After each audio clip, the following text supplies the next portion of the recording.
Hello and welcome once again to the Talk Radio WRNR TV10 Stubblefield Institute Candidate Forum.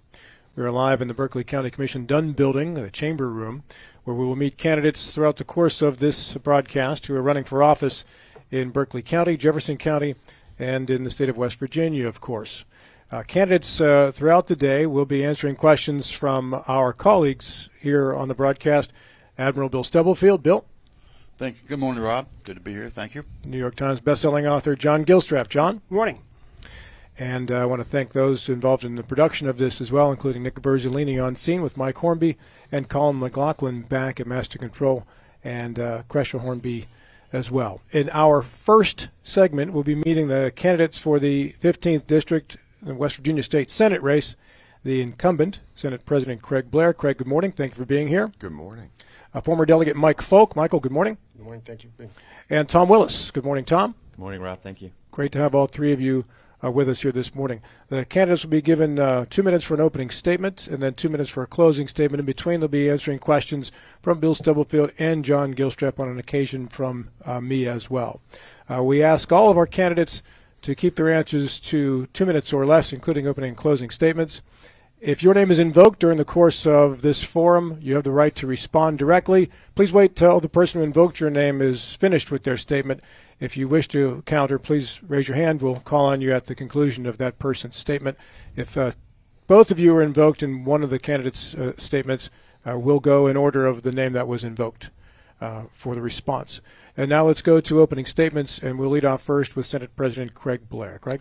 Well, thank you, Rob. And before we get started, I want to thank WRNR and Cable Channel 10.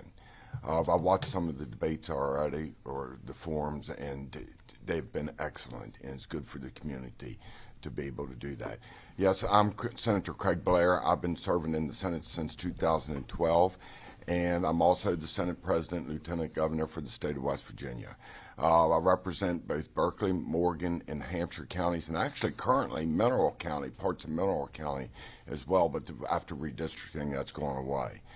Look, I'm not going to talk about my history on that. I want to talk about what we want to do still in the state of West Virginia, and there's a lot to still be done when it comes to fixing the state of West Virginia. School discipline. We got to be able to get that under control. Education in general we got to improve that. We got to have an educated, drug-free workforce for the jobs and the businesses that we're bringing into this state. Infrastructure like Route 9 or out here at the Commons. And let's not forget about getting fiber broadband on the poles to be able to be in the 21st century economy. Those things are taking place right now in the state of West Virginia, but we need to stay and keep our path forward on that. I would say also, though, that I am endorsed by the NRA, the West Virginia Citizens Defense League, West Virginians for Life, the West Virginia Chamber of Commerce, West Virginia Farm Bureau, the Manufacturers Association, and the West Virginia Coal Association. And that one there is an important one because there's been a lot of discussion so far about investment in the state of West Virginia and how that's going. And the thing about it is, in the state of West Virginia, we've become an all-of-the-above energy state. Why? Because we're wanting to attract business into the state of West Virginia. And I'd like to, again, thank you for having me here today. Thank you, Senate President Blair. Mike Folk. Thank you. My name is Mike Folk. Husband, father of 5, airline pilot, farmer, and former educator. And I served 6 years in the House, so I understand what it takes to get things done in Charleston. Started out in the minority, went to the majority. And, a lot of things that have taken place in the legislatures, but particularly the last 4 years, remind me of what was happening when I first took office. Corruption is deep, and picking winners and losers from an economic perspective. Some of the elements of communism are literally at our doorsteps. 2 elements of communism is central planning, and the other is government owning the means of production. That's happening right here in Berkeley County, right here in the 15th Senatorial District, and I think it's wrong. I plan to go to Charleston and fight the corruption, just like I did when I originally went to Charleston. When I was in Charleston, I had a 100% pro-life voting record, including being a sponsor of life conception. I had a 100% pro-Second Amendment voting record, including presenting and defending constitutional carry on the House floor the first year it passed, and later Tomlin vetoed it. You know, the last 4 years, I think, has been the issue of our lifetime. Spending at all levels of government is insane. Literally, we've spent or printed 40% of the dollars that exist today in the last 4 years. That leads to the greatest tax, the most nefarious tax that our citizens have to live with. Everybody sees it at the grocery store. Everybody sees it at the gas station. Everybody sees it whenever they go buy anything. It's called the inflation tax. And contrary to what you'll hear today, spending has not been flat. Our budgets may have been, but spending has not. I was part of the group that impeached the whole Supreme Court, and I'm ready to do the same thing for every other government official that is currently in there that is corrupt. Thank you. Former Delegate Michael Folk, Attorney at Law Tom Willis. Thank you. Good morning. I'd like to thank WRNR, and I'd like to thank the listening audience for tuning in and being involved in this election process and getting educated on the candidates. My name is Tom Willis. I'm a Lieutenant Colonel in the West Virginia National Guard. I'm a U.S. Army Special Forces Green Beret. I've fought communists in the jungles of South America, and I fought terrorists in the deserts of the Middle East. I know what leadership is, and I know what service is. I'm the only military veteran in this race. I'm also a local business owner. I'm a founding partner in a multi-state law firm, and I'm a family man and a leader in our church. Sarah and I live with our 3 kids in Hedgesville. I'm pro-gun, I'm pro-life, and I'm pro-personal and economic freedoms, and I never apologize for any of that.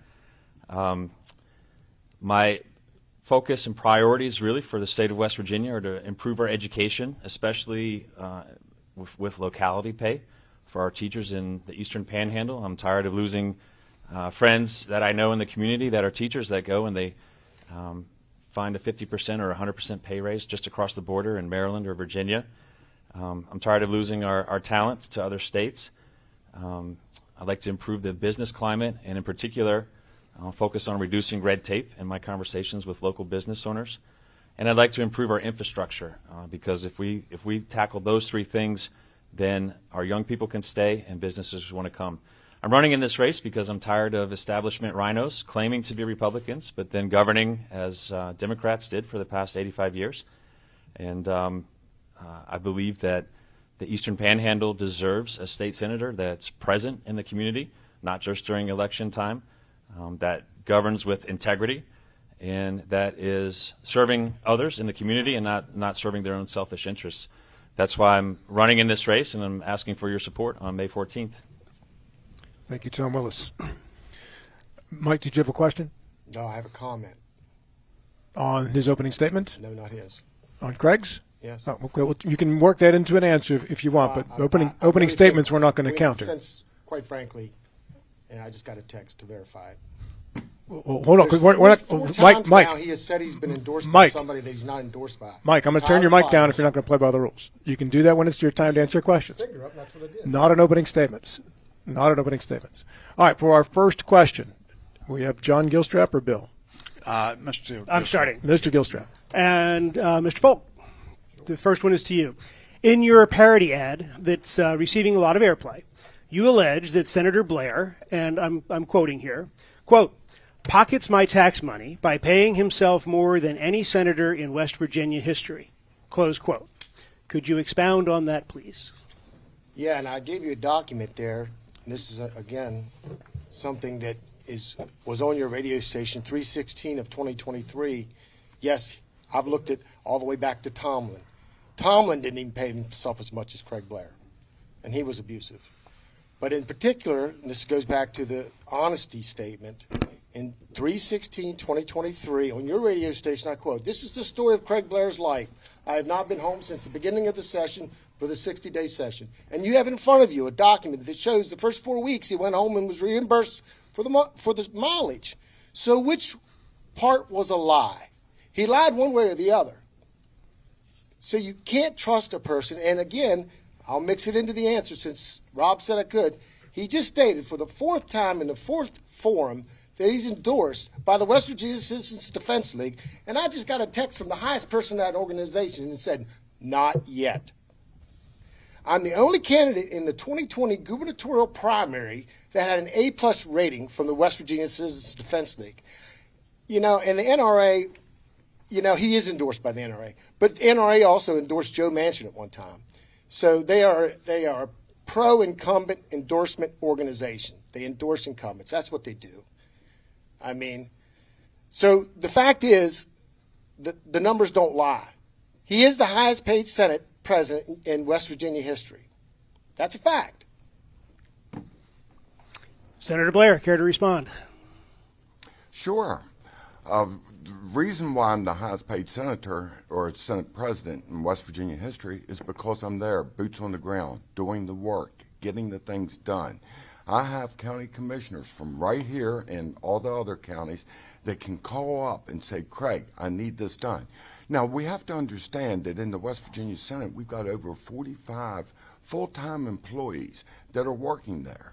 And when you're the Senate president, you need to be there. You need to be part of that. I'm part of the economic development team, too, that has brought in over $6.2 billion worth of investment over the last year, and the previous 5 years before that, it was $6.2 billion. I don't know why the numbers are exactly the same. And so they're worried about that. When you're lieutenant governor, in most states, the average pay for a lieutenant governor is $150,000. Now, in West Virginia, it's a dual role for that. And so as Senate president, you're getting a pretty daggone good deal for $65,000 a year. Now, they inflate the numbers for the travel expenses, but that is part of it. When you live 300 miles away to do that. And I show up for work. For God's sake, I had a hip replacement, and I was back in my office the day of the hip replacement, even though I caught the dickens from the people that were taking care of me. I'm on the job. I'm doing the work. My average time I leave on Sundays afternoons and come back on Fridays. And I come home to take the garbage out, mow the grass, and take my wife out to dinner and have a good time. Why? Because my goal is to take West Virginia and move it from the lower ranks and move it up into the better ranks. And for that matter, it's working. It's working very well. It's a small investment to pay for that. And I'm sorry that the other Senate presidents didn't take the job as seriously as what I do. I'm proud of the fact of what I'm doing, and they can use that as an argument all they want to, but the fact of the matter is it's working. All righty. Back to you, Mr. Folk, and to the same ad. In that ad, you say of Mr. Willis, quote, I like how he got COVID shots into people's arms. What is your point there? Well, as an officer in the military, lieutenant colonel, he had people under him. And the fact is, he at that time was in the military for over 20 years. And as an example, I knew people in the military that Kevin, there's a fellow, Kevin in Central West Virginia, was forced to get the shots. He now is being medically discharged because he's not able to continue. And the fact is, he called local businesses, and we're trying to get shots into people's arms. I got an audio here to prove it if you want it. I mean, but I'm not going to play it right now. But if you question what I'm saying, that's a fact. As a military officer, you ordered men to take the shot. That was an experimental shot. Many people got hurt from it. And I'm of a group of almost 400 pilots at my airline that refused for either medical or religious reasons, some of which were Guard pilots with 18 to 19 years in the Guard. If you know, you got 20 years, you can take a pension. They walked away. The fact is, he, as an officer, lieutenant colonel, was giving orders to take those shots. And there's also a video out there of an 18-year veteran who was literally held down by 6 other military people and forced to take the shots. That's criminal. And, you know, the sad thing is most people don't realize the state of emergency in West Virginia didn't end until January 1, 2023. You have to ask yourself, why were we like one of the last states to have a state of emergency? There's several reasons. Mr. Willis. Yeah, Mike Polk is the liar. He doesn't know what he's talking about, and he's lying to you. So he's guessing that I ordered people to take the shot, and I've already told him that it's not true. Yes, I'm a lieutenant colonel in the West Virginia National Guard, but what he doesn't know is that during that specific time period, because my son was in chemotherapy fighting for his life in cancer, I was working a staff role, essentially. So I was not in a command position during this time, and I never ordered anybody to get the COVID shot. That's the truth, and this is the umpteenth time I've told him that. He's lying to you, and frankly, it's slander. Now, of course, I served in the West Virginia National Guard, and when COVID rolled out, there were a lot of people that volunteered to get the vaccine. To me, it never made good sense because there was the mRNA vaccine that had been around for a long time. It had never been approved. It was pushed through in an emergency setting.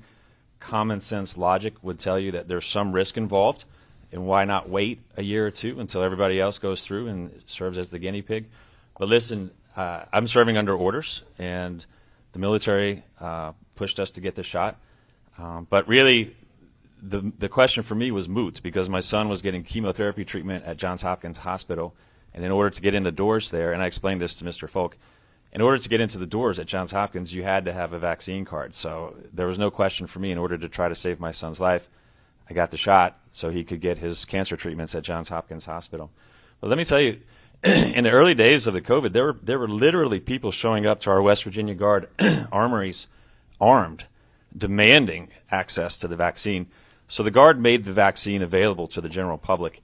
And yes, there was one time we had extra shots that were about to expire. I called a friend that owns a business. I said, if you have anybody that wants a shot, we've got extra. But there was no pushing, there was no pressure, and it was all volunteer basis. That's the truth. Next question, Mr. Stubblefield. Let's stay on the. Well, since I was called a liar, Yeah, you may respond, Michael. look, everything I said was factual, and there's nothing lying. There's no lie in that. I do work at an airline where the mandate was first done, probably for the biggest company in the country, and yes, people got hurt from the shots. Yes, people were coerced to get the shots.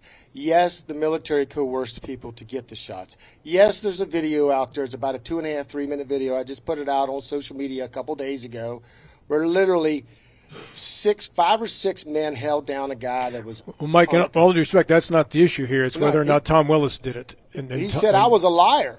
That's not. There's No, 2 million people look, in the military, look, and you're trying to pick the worst case look, possible and associate it with yes. me. His That's comment ridiculous. was the comment really directly is whether Tom ordered people to take COVID shots. Well, He just said he did not order people to take That's COVID a lie. shots. I got lots of military friends that were his level and higher, and yes, they were given orders to give their subordinates if they didn't want to take the shot.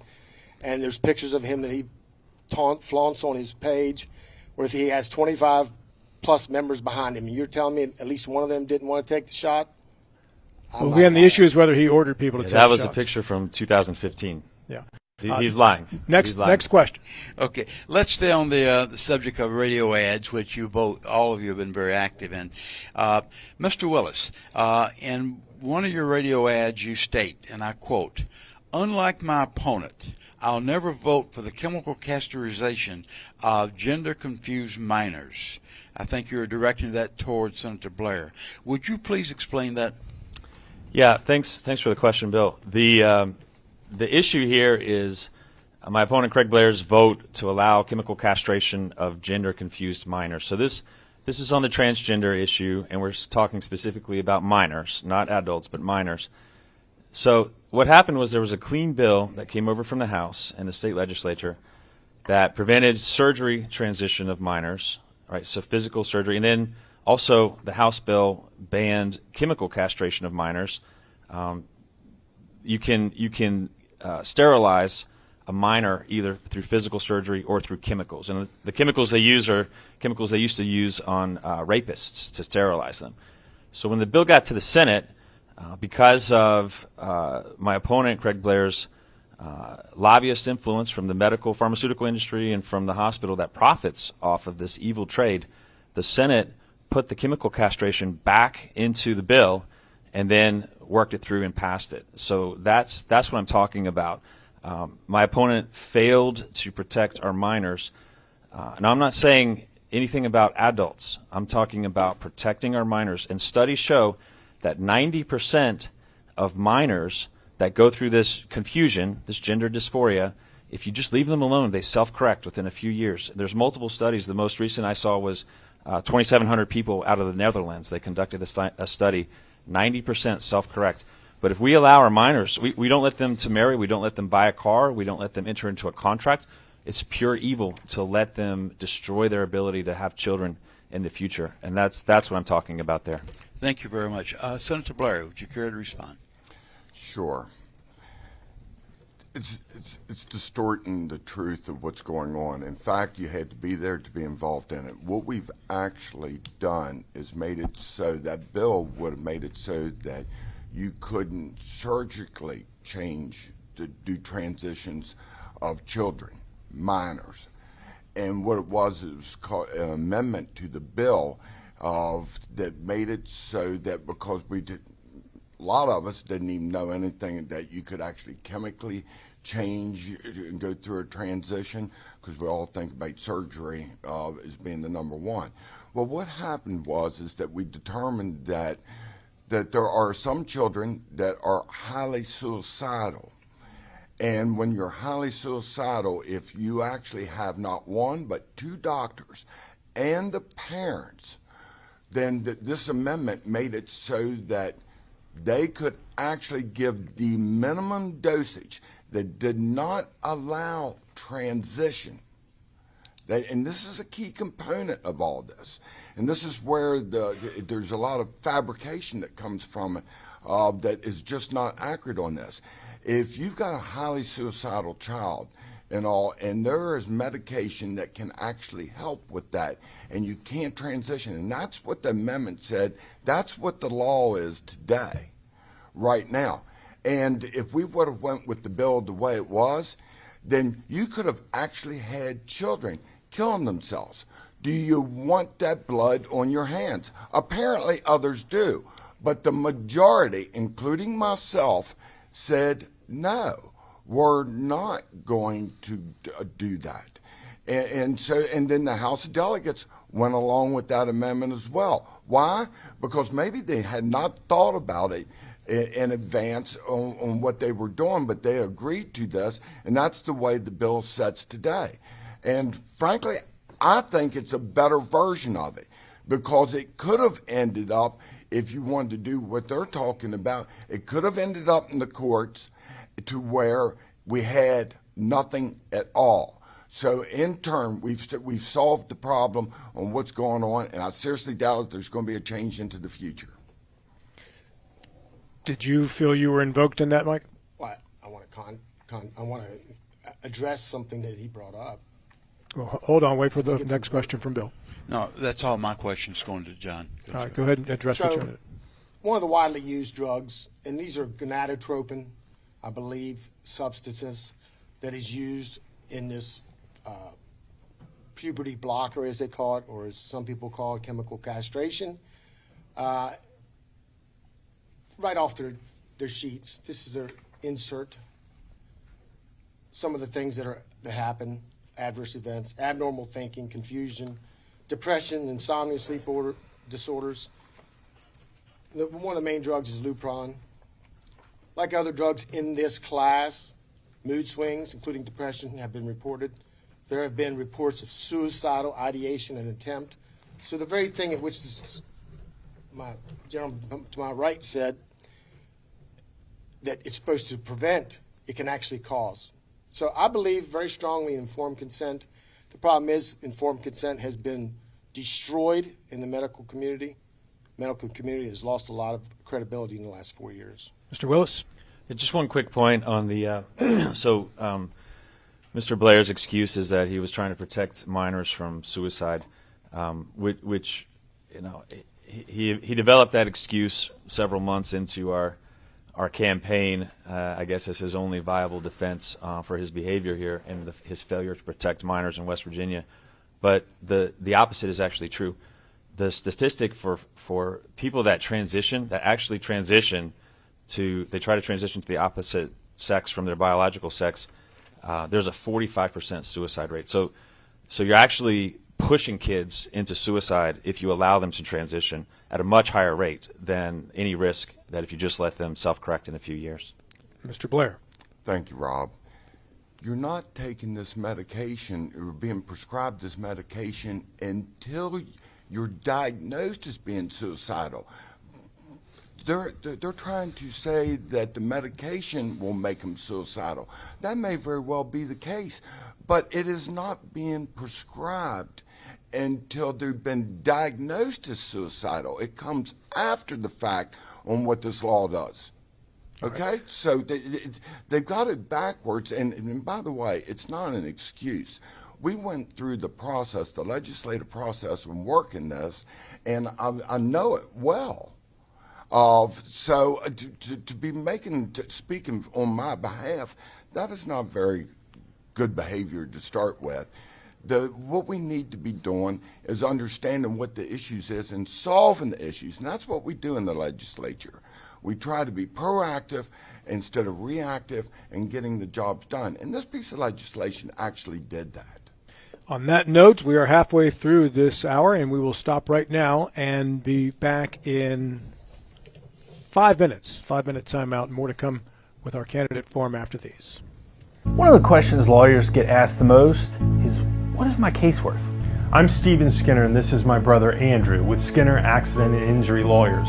The truth is, it's very difficult for a lawyer to pinpoint a number because every case is different. We get to know each situation and we'll give you an idea of what your case is worth and why. The sooner we get involved, the better we can do getting you the compensation you deserve. Google Skinner Lawyers or go to skinnerwins.com. We'll treat you like family. Sick of career politicians fattening their own wallets? I am too. This is Tom Willis. I'm running for West Virginia State Senate. I'm a U.S. Army Special Forces Green Beret, constitutional conservative, local business owner, and Christian family man. I'm pro-life, pro-gun, and pro-your West Virginia family values. Unlike my opponent, Duty Day Craig Blair, I will never vote for the chemical castration of gender-confused minors or to give $290 million of your taxpayer dollars to a woke Green New Deal DEI form energy company. Together, we can win. Please vote for me, Tom Willis, on May 14th. Paid for by friends of Tom Willis. How can you live more fully during a serious illness? Dottie tells how Hospice of the Panhandle helped her family. My brother Speedy became the base commander after he had been in the Air Guard for a few years and then became a general. He was the type of guy that would take people under his wing. Speedy developed a form of brain cancer, and he ended up coming to Hospice of the Panhandle, and he wanted to be around his friends, and Hospice of the Panhandle made that possible. He had over 200 visitors when he was here, and one of Speedy's last wishes was to fly over the Shenandoah Valley, and Hospice of the Panhandle helped me make that possible for him. I don't think there was one person that didn't bend over backwards to make sure that my brother was comfortable, and they would ask me, "How are you doing?" Hospice of the Panhandle, thank you so much for treating us like family. Live on with expert care from Hospice of the Panhandle. Learn more at hospiceotp.org or call 304-264-0406. Life is evolving. Over the past decade, the way we do almost everything has changed. Get on your phone, see something you like, click on it, and it shows up at your door. Why should the way you have your car serviced be any different? Why waste your time going to a dealership service department when Hagerstown Ford and Hancock Chevrolet will come to you? They service all makes, all models, and offer full parts and labor warranties. Hagerstown Ford and Hancock Chevrolet will come to your door or office and service your vehicle while you're doing what you need to be doing, conducting that business meeting or mowing the lawn. Why take time out of your busy schedule when you don't have to? Hagerstown Ford and Hancock Chevrolet's friendly, knowledgeable staff will come to you where you live or where you work for full service maintenance, from oil changes to tire rotations, brakes, batteries, multi-point inspections. They handle it all. Hagerstown Ford and Hancock Chevrolet is committed to delivering the best of the best to their customers. Trust them to service your vehicle where you're at home or at work. Skip the time-consuming and terminal wait at the dealership. Schedule your appointment at fordofhagerstown.com or hancockchevy.com. Meet Paul Espinoza, a dedicated servant to our values and future. Espinoza spearheaded one of the nation's most powerful pro-life laws, protecting the innocent and upholding our values. Under his leadership, West Virginia saw the largest tax cut in its history and the elimination of the state tax on Social Security benefits. Paul has been a champion for student-centered education, helping ensure parents and students have the freedom to choose their own path. For a brighter future, vote Paul Espinoza. I'm Katrina Stewart, and I get this question all the time. Who is Mike Stewart? Well, I want you to know my husband, Mike, not the tough prosecutor or candidate, but the man I fell in love with. He comes from a coal mining family and worked his way through college. He paid every dime of that tuition. He's been at my side for 30 plus years, and he works harder than anyone I've ever known. He's a great dad to our two amazing daughters, Isabella and Audrey, and our family is everything to him. If you want to know who Mike Stewart is, when I was diagnosed with bilateral breast cancer, he was the husband at my side at every appointment, every surgery, and every chemo. He was the dad who took care of our daughters when I couldn't and made every Christmas special. He's the guy that always fought for me and our family. That's the Mike Stewart I know. And that's the Mike Stewart you'll get as Attorney General. Mike Stewart, a strong conservative leader for Attorney General. Go to makewvgreat.com to find out more. Paid for by Mike for WV Committee. Finally, West Virginia is moving in the right direction. As your West Virginia Senate President, Craig Blair has passed the most conservative legislative agenda in the nation. He has fought for our values like banning elective abortions, protecting our Second Amendment rights, and prevented boys from playing in girls' sports. Senator Craig Blair championed the largest tax cut in the history of our state. Craig Blair, a strong conservative leader. Promises made, promises kept. This election, vote for Republican Craig Blair for State Senate. Paid for by the committee to re-elect Craig Blair. With our next round of questions, Mr. John Gilstrap. I think we're kind of going to sort of general questions, but we got to start somewhere, and we're going to start with Senator Blair. You've been criticized for spending too much time in Charleston at the expense of your local constituents. What's your take on that? It's not spending too much time in Charleston. I am here, and I'm also there. That's the thing that comes with being the Senate President and the Lieutenant Governor. And I'm telling you, the best part of this is that the Eastern Panhandle has never had a Senate President coming from the Eastern Panhandle. Never in the history of West Virginia.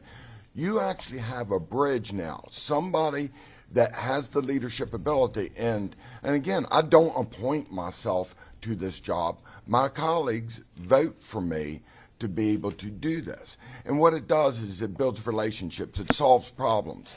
It makes it so that you're able to take the Eastern Panhandle perspective and actually apply it into Charleston, West Virginia, and the rest of West Virginia. It's working.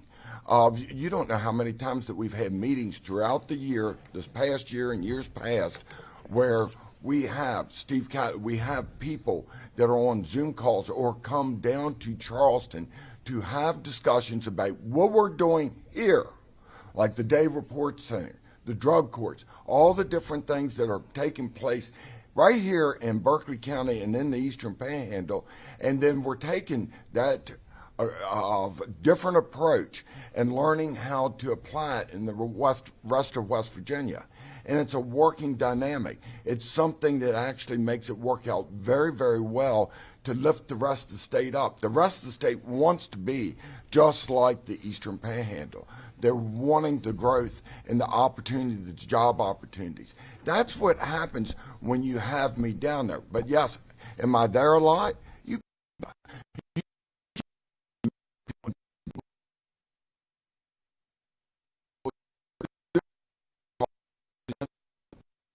You can't read the room. You can't see what's going on.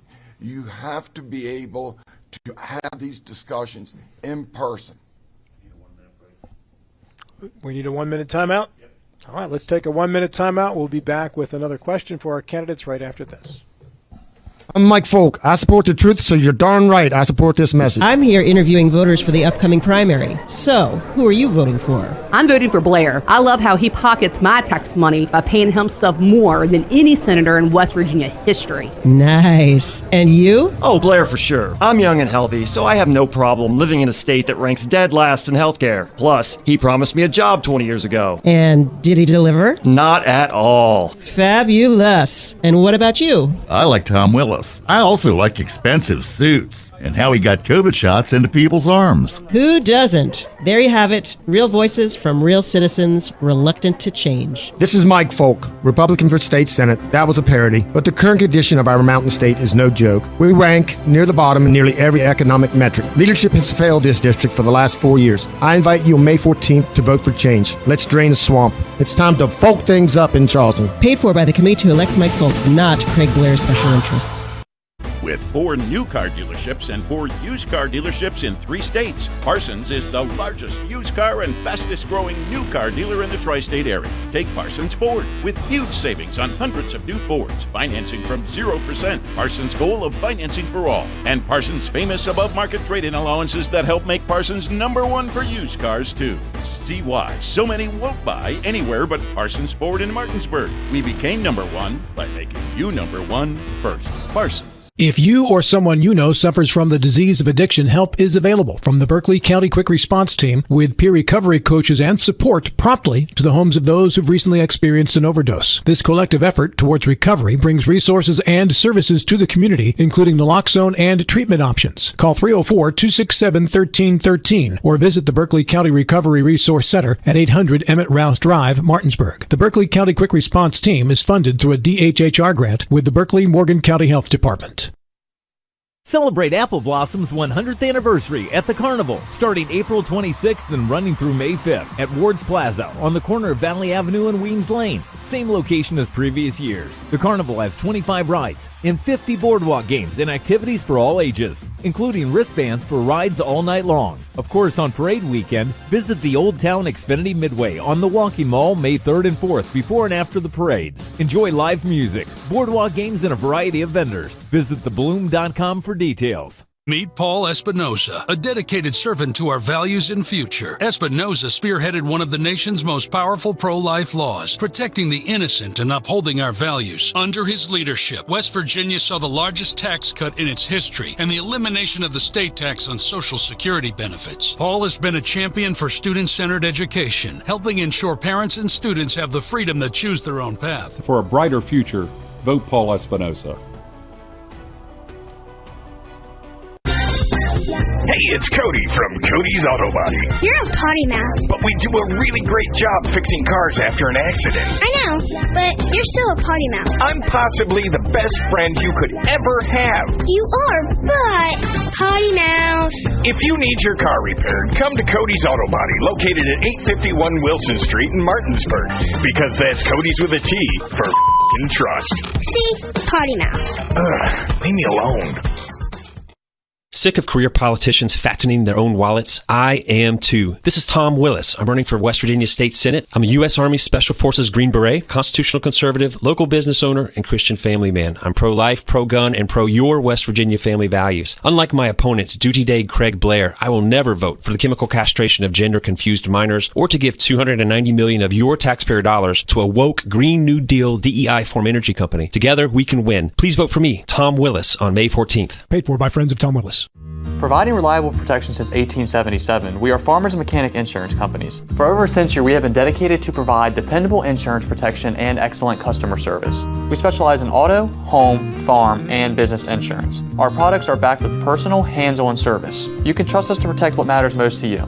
For all of your insurance needs, there's Farmers and Mechanics Insurance Companies.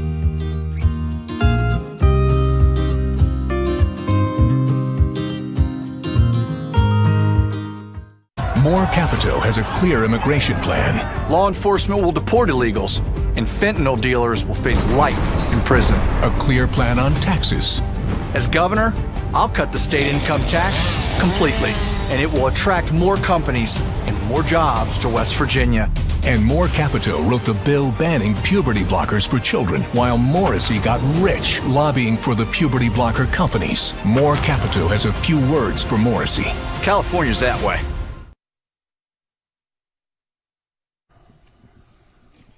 And now for our next question, Bill Stubblefield. Yeah, gentlemen, let's go from asking specific questions to individuals to ask a question that all of you respond to. And the question will start with you, Mr. Willis, first, and then we'll go around to everybody else. The flatline budget has served the state very well, but at a cost of various infrastructure needs. We continually hear that the roads, the child protective services, salaries, education, corrections, whole litany of things are being left behind. Is it time to relax the flatline budget?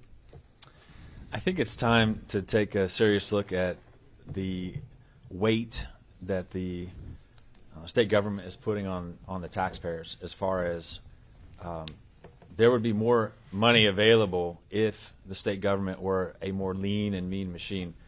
And let me give you some perspective here. So, for instance, West Virginia has more state employees than Florida by 35% per population. And even California, West Virginia has more state employees than California by 18% by population. Now, mind you, we have a much lower per capita GDP, so that's not an excuse.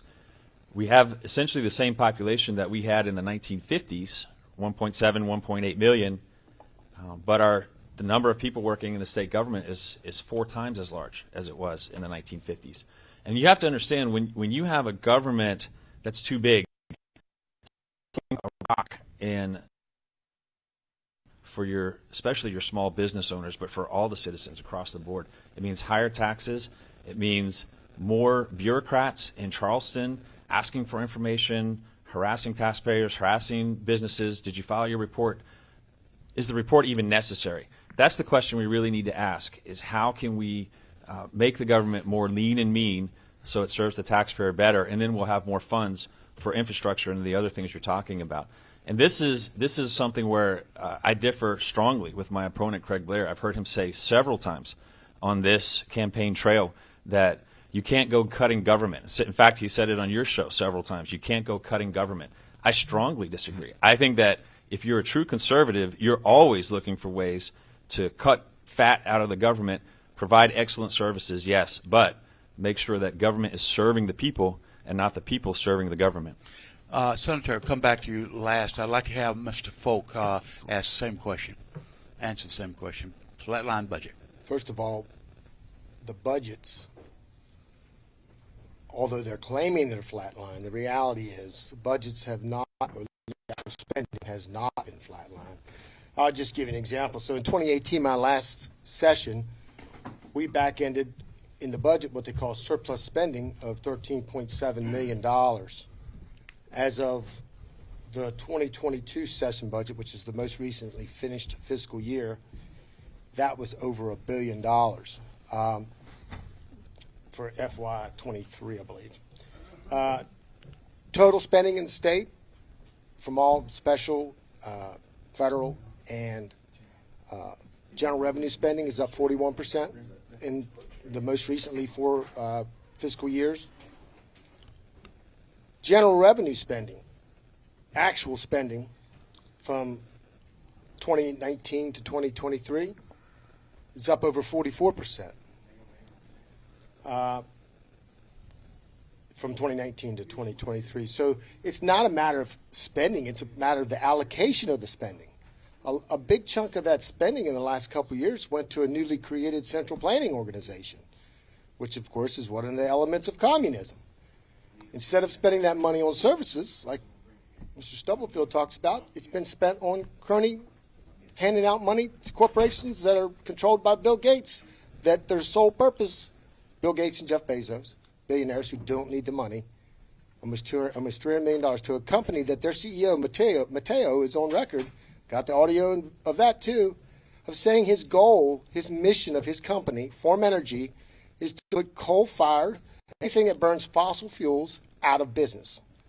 That's not West Virginia values, not to even go into the social part of their company, but that's not West Virginia values. We are still a resource-based, natural resource-based economy.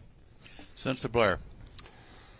Thank you, and thank you for the question. I do want lean and mean government, and I've actually said that you cannot cut government. And the reason I say that is because since 2003, I've seen attempts to be able to do that fail.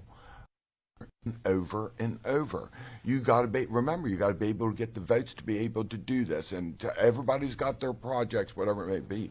So what you do is you control the spending. And yes, I'm the author of the flatline budget. I'm the one that created it, and it was for 4 years that we had the flatline budget, and it was basically a flatline budget. And what happened was is that each year the revenues continued to grow while we controlled the spending. And by the way, while we were doing that, there's a difference in spends. You've got base spending. That's what goes into the general revenue budget. And then your surpluses are things that you use for deferred maintenances and capital improvements. And you go in and target. Now, you're never going to get these government bureaucrats out here, that's a lot of them, to control their spending. They have a spend it or lose it mentality no matter what level of government you're dealing with.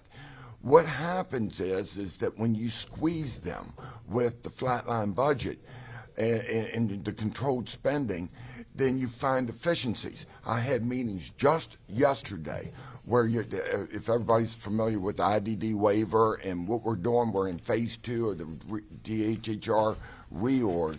What is happening there is that they're saying, well, we cut them of $11 million from $108 million down to whatever it was, $97 million. And where it is that they were shifting money around. We found where they weren't spending up to the IDD waiver amount that we had already been appropriating over the years. That came out. Why'd that come out? It's how we're handling our budget.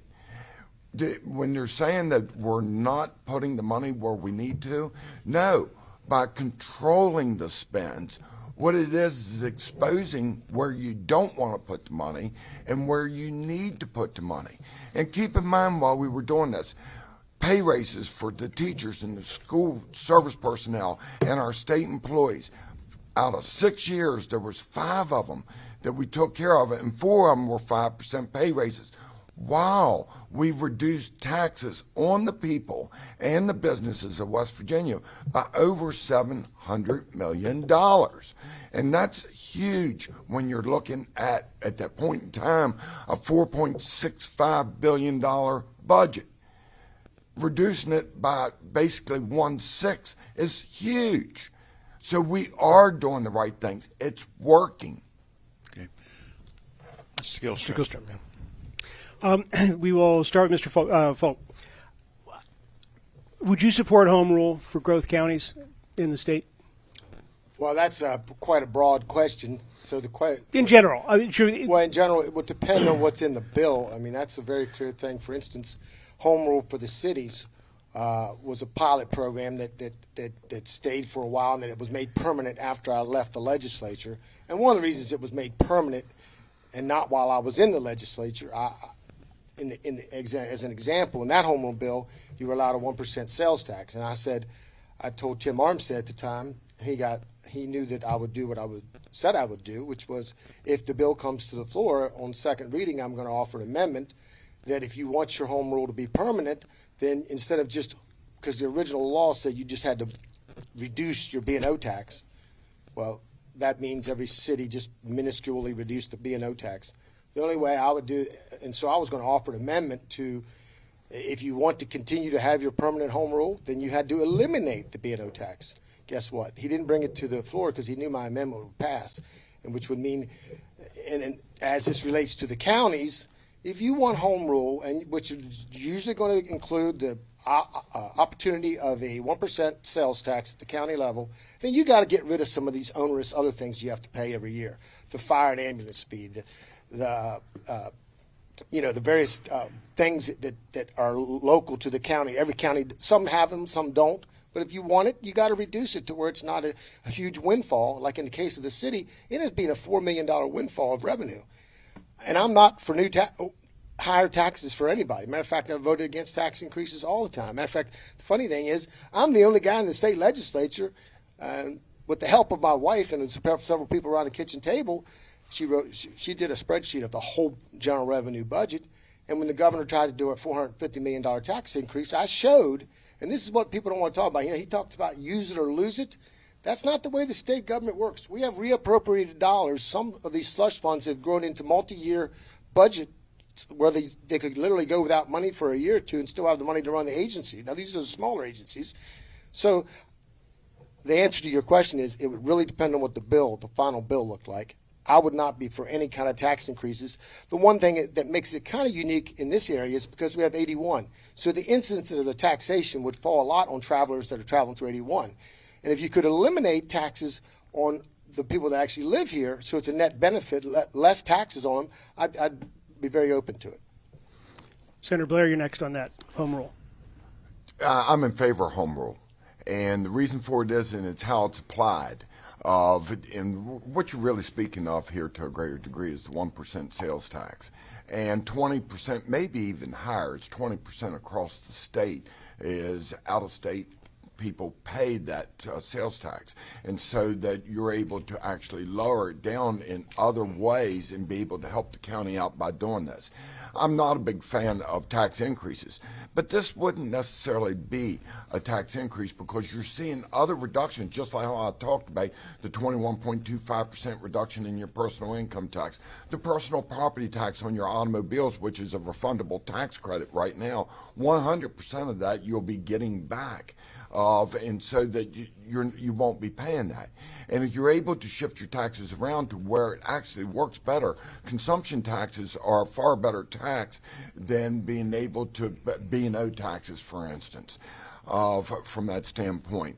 But now I'm not in favor of layering on, say the county gets a 1%, and then that means the city of Martinsburg, where they have 7% and the county has 6% right now, that it moves that up to 8%. No, we have the metrics out there on the different classes of the cities and being able to manage that. I used to be on the home rule board that helped get all that going. And so you would want to make it so that the county only picked up, and so it's 7% across the board. And it actually helps with being able to dispense or to administer that 7% that's out there. Again, we're not looking for higher taxes. It should be if you increase one, you lower the other. I agree with my opponent on that, but we've lived that. So, John, Mr. Willis, home rule. Yeah, thanks for the question, John. Let me just tell you a quick story that'll help explain my perspective on this. So when I had a special forces team over in the Middle East, one of the reasons that special operations teams are very effective is because the U.S. military pushes authority and decision-making down to the lowest level. So we had the funding and the authority to accomplish our mission, and just a few guys on a team can accomplish often the same amount as a company or a battalion of men because of that. I think it's the same principle for home rule. In general, the governing principle in general is you push the decision down to the local level as much as possible and away from the federal or state level as much as possible. This decision really, I think, is up to the voters in each county to decide for themselves. I don't think it's my role to impose my will, whether they want to take on a 1% tax. I would put it at the county level and let the voters decide. But I will tell you one area where I strongly favor home rule, and that's in the education realm. And I strongly believe that our county superintendents in education should be voted on at the local county level so that they can be held accountable by the county residents. And the Board of Education down in Charleston needs to go away. The bureaucracy is going back to what we just talked about, the bureaucracy is way too fat. Push those jobs away and push that responsibility and that extra funding that becomes available down to the local level for more home rule on education. Bill? A question that you've all been asked before, but I still think it's very pertinent now. Do you support certificate of need and why? Senator? Supporting certificate of need, now that's not the way you should be wording this question. Okay, you worded for me. Opposed to a certificate of need. Certificate of need, I've helped get rid of it, like on moving services that are out here. Before I even got in the legislature, the record business, the certificate of need was done that way. That's gone. But I'm in favor of eliminating the certificate of need on certain things. I met with the hospitals out here a couple weeks ago, and what I told them is that Look, I'm not in favor of getting rid of the certificate of need for medical and pharmaceutical throughout the state of West Virginia, because what you'll end up having is healthcare deserts. That means where you will not be able to get health care. If you have population growth like we do in the Eastern Panhandle, so getting rid of the certificate of need is very easy to be able to do. All the other one was on waste hauling. The courts helped with that. Had a big fight over that. In fact, you and Bill, you and I were involved in some of that, the garbage wars. But certificate of needs, the federal government has said that you should be getting rid of them. And that's right, because most other states have had population growth. We experienced 83 years of one-party rule in this state, and what happened? It stifled the growth. That's why we have it. We are just now getting ourselves right-sized and going in the right direction where we can actually get population growth back to the rest of West Virginia. We're blessed here by having a little bit of growth. It comes with other problems, but I've got 50 other counties would give anything to have the problems that we have here. But if you had eliminated the certificate of need into southern West Virginia, they'd have no health care whatsoever. It would destroy that. So you got to, if you're asking for in the Eastern Panhandle, yep, I'm good with it. But I'm not good with it for doing it in the rest of the state. It will cause huge problems that we'll have to pay for. Okay, Mr. Folk. As a sponsor of the total abolishment of the certificate of need for health care in the state of West Virginia for several years, I obviously want to abolish it. Now, it came about because of a mandate from the federal government, which the federal government got rid of, the federal legislature. And the reason they did it did just the opposite of one of the things that, for instance, my opponent says. It was supposed to increase quality, increase access, and reduce cost. It did none of those things. It was the opposite for all three of those.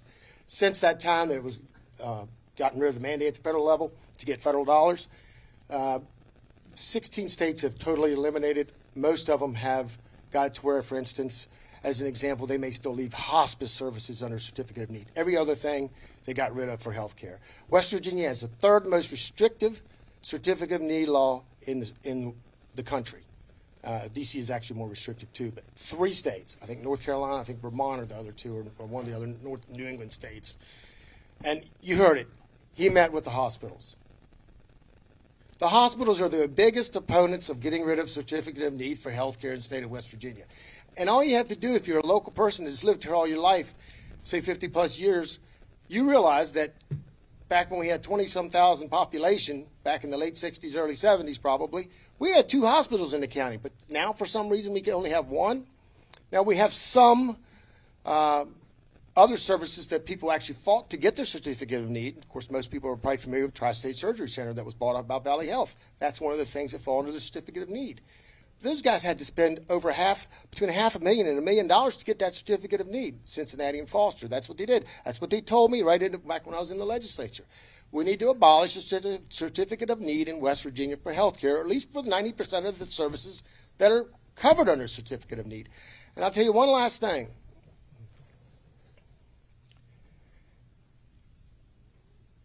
There's a reason he doesn't want to get rid of it for health care. He has gotten a huge amount of money from the medical and pharma. We need to get rid of it. We need to let free enterprise, free markets decide where you can go to get your health care. It's costing West Virginia, it's dead last in health care, and this is one of the big reasons they are. We'll come back to you, Senator Blair, but Mr. Willis, you want to respond to the question? I'm opposed to certificate of need. I think it's a violation of the principles of the free market. I'm a believer in the free market, and I don't think that I'm smarter than the free market, unlike my opponent Craig Blair here evidently thinks he's smarter, and at the state level he can government plan better the allocation of resources than the free market. I'll tell you, I have a friend locally that's a radiologist, and they are running smack dab into this certificate of need. They would open another MRI radiology center in a heartbeat, but certificate of need is the issue. And having gone through cancer with my first wife and having gone through cancer with my son, I'll tell you, that's a problem for our citizens, because a lot of times when you have urgent medical needs, the cork in the system is getting to the radiologist and getting that image and then getting that feedback quickly So then you can make a surgery decision or whatever other type of healthcare decision you need. So that's just a quick anecdote of how certificate of need hurts our local residents. And I'll say this too. Craig Blair says we've had single party rule for 83 years, and I posit that nothing has changed. Why? Because he's talking about Democrat rule for 83 years. This last legislative session, not the Republicans, the Democrats in the Senate stood up and gave Craig Blair a standing ovation. To me, that's clear evidence that this guy is a rhino supported by Democrats in the Senate, and it's not 83 years. It's still going on under his leadership. Mr. Blair, your name's been invoked by each one of your opponents. It's been invoked all morning. Do I get 10 minutes? First of all, there's 3 Democrats in the West Virginia Senate. I don't remember them. They could have all been standing up for recognition. I don't know what he's talking about there. I don't even remember that. When it comes to the certificate of need, again, there's this thing called cherry picking. And what will come in is that the businesses or the healthcare industry will come in and take where it's most profitable and then not provide the other services that are out there. Actually, I would love to get rid of the certificate of need, and here's how you do it.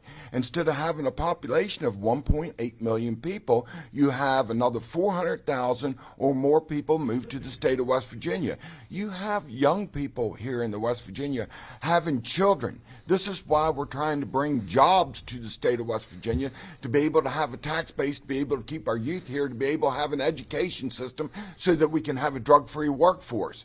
We were on the decline for decades in this state because we lost our tax base, industry. That's where the taxes come from, to be able to provide the resources that you need to be able to have a growing state. This is why our best and brightest left the state for gainful employment. It's a cause and effect. I don't claim that I'm smarter than everybody else, but I have been around and watched what worked and what didn't. I served in the minority. I know what it's like. To call me a rhino is foolish also. But that's all they've got. The track record of success that we're having in the state of West Virginia over the last 8 years is phenomenal. The people in this state have never seen anything like this. We have to move to closing statements. We are over time for this hour because of some technical difficulties from the storm that passed over us earlier. We started with Craig with opening statements. Mike, I'll start with you with closing statements. Please limit those to 2 minutes. Yeah, the distinction between the 3 candidates is very clear.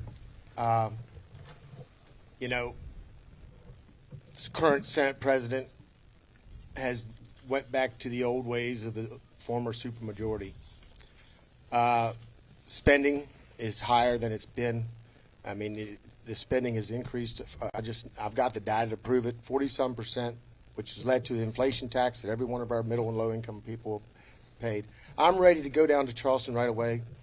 I've got the experience to fight the swamp, because we do have a Charleston swamp now. And I think the issue of the last 4 years is how we dealt with COVID and the growth in government at all levels since then. The money that has been spent to coerce people to do things and get away from free choice, and where the money's been spent the last couple years, over $1 billion to a central planning organization to hand money to people like Bill Gates and Jeff Bezos and other pie in the sky Green New Deal. And I want to address one thing. What one of my opponents up here won't talk about is that there's a large majority of Democrats that have switched to Republican and gotten elected, but they still have Democrat principles. So if you want somebody that's a fighter that will go to Charleston and represent this district, not be corrupt, not be corrupted, not be corruptible, not actions that are corrupt, I'm your man. Vote for Mike Folk. Thank you. Mr. Willis. Yeah, thanks, Rob. I appreciate all the audience staying with us for this hour and through our technical difficulties. And listen, Craig Blair just said West Virginia's never seen 8 years like we've just seen, but the statistics are this. We're still last or near last in the country in so many categories, in education, in business climate, in labor force participation rate. across the board. It's almost a question of what have you got to lose with the change. And earlier he says, I'm the Senate president. The Eastern Panhandle has a Senate president. Well, this is feedback I get from voters a lot across Hampshire, Morgan, and Berkeley counties. What good does it have? What good does it do to have the Senate president from the Eastern Panhandle if he's never present and if he's never listening to voters? In fact, recently on your show, one of the Board of Education members, Ms. Powers from Berkeley County, recounted a conversation she had with Mr. Blair in which he specifically said, I quote, "I don't have to listen to the voters." And you know why he doesn't need to listen to the voters? Because he's listening to the pharmaceutical industry and the lobbyists and the special interests. Let me say this also, and just to be candid with the voters out there, this is an important election. This is about controlling the Senate, and the polls are coming in now. This is a two-man race between me and Mr. Blair. If you're voting for Mike Folk, you're voting for Craig Blair. Understand that. Don't waste your vote. The Eastern Panhandle deserves a senator that is present in the community, and I pledge to do that, not only during election time, but throughout. A state senator that serves with integrity and honesty and not greed, and a state senator that's a proven leader, as I have in the military and business, that's dedicated to serving others and not serving oneself. My name is Tom Willis. I'm asking for your vote on May 14th. Thank you, Tom. Senate President Craig Blair. Again, thank you for hosting this forum. Clearly, there's a contrast, and I have not done any negative campaigning, but I am the magnet for the aggressive, and most of the information is misinformation, stretched truths, not telling what is truly going on, and I can't do anything about that. But what I can do is speak to the record that I've had, and the record is wonderful. We are actually improving the state. It does not happen overnight, okay? It takes time. We didn't get here overnight, and we're not going to get out of it overnight. But what it is a commitment, a strong commitment to stay the course, to fix the DHHR, to improve our education system, to make sure that we've got the resources on our highways and all the other things that's out there. And it's like drinking from a fire hose sometimes, to be quite honest. And I don't mind people complaining about it. We pay attention to what's going on. And I love competition because competition makes the world better. But you know, you got to be able to offer up solutions. One of the things that we've not heard here today is anybody talking about solutions. Solutions to the problems what's going on. It's pie in the sky if you elect me that I'll do this. That's not the way it works. You have to deal with the executive. You have to deal with the judicial branches in a lot of cases. But then you've got 34 senators and you have 100 House members. And you have to bring them together and play together as a team. Do you see any teamwork taking place on to do this? There's one team player, and that's me. It's me that I tried to get the best out of everybody and make everybody look good. I don't brag about how much money I bring back to the Eastern Panhandle. I don't brag about what I do. What I do is look for the next thing to go fix. Why? Because that's what I've done in my life, and I enjoy doing that. And there's no question about it that West Virginia's on the upslide instead of the downhill, and it's working. So thank you. My name's Craig Blair. Gentlemen, thank you all very much. We very much appreciate your participation in our candidate forum and wish you the best of luck coming election day. And we'll be back in 4 minutes with our next group. The Classical Christian Academy